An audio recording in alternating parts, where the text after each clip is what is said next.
De mer, le paysage s'étire et s'allonge en longues dunes voluptueuses qui laissent entrevoir, dans la plénitude du bleu, un autre bleu, plus nimbé d'ocre, que le vent caresse en longues stries ombrées.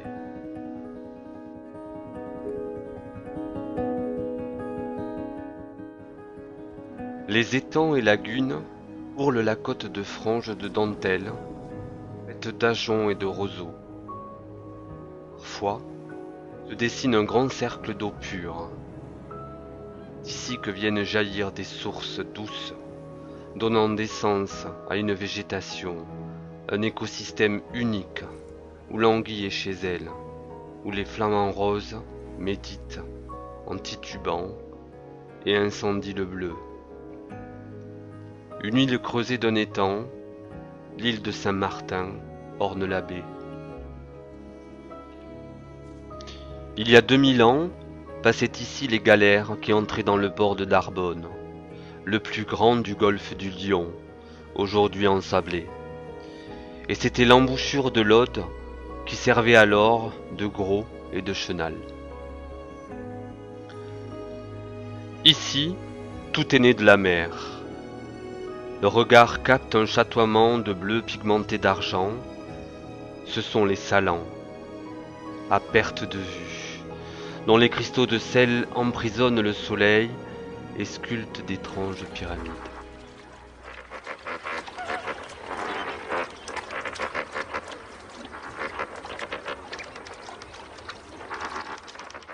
Gruissant a fait de cette dualité terre-mer son existence même.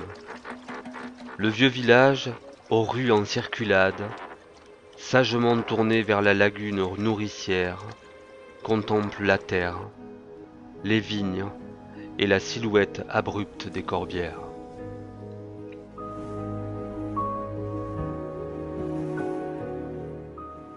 Dominé par son château qui, si longtemps, a protégé les habitants des razzias venus de la mer, qui a vaillamment combattu pendant la croisade des Albigeois ou les guerres de religion.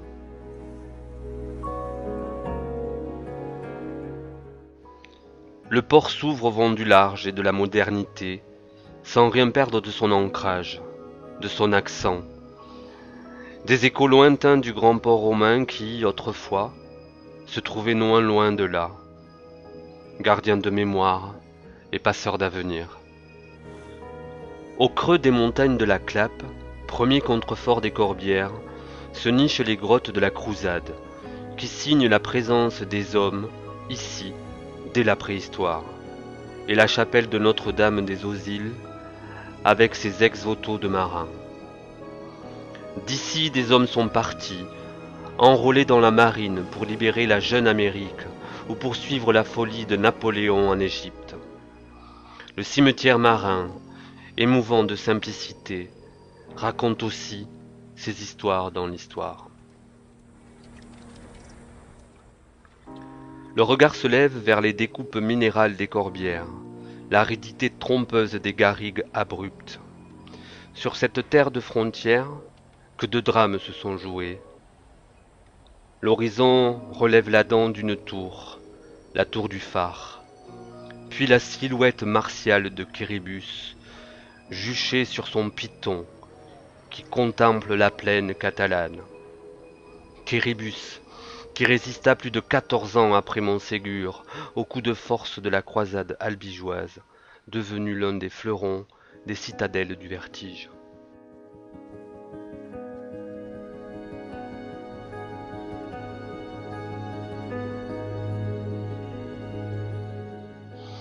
Partout des vignes, soignées, abruptes, qui donnent un vin capiteux, fin, excellent. Car ici c'est une terre vigneronne.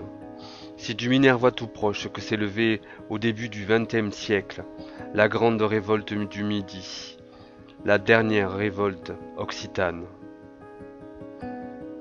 C'est ici aussi que le grand Alphonse Daudet est venu chercher son astucieux curé, l'abbé de Cucugnan.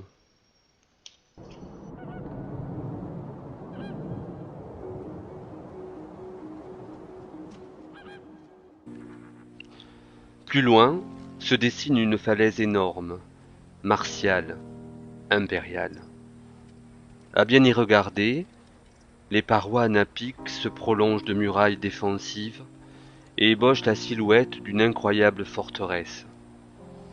C'est Peypertuz, l'un des plus beaux châteaux cathares, certainement le plus impressionnant. La sécheresse de la végétation, sa rareté masque un autre miracle, le jaillissement de sources cristallines au cœur de Douillac, le village le plus proche.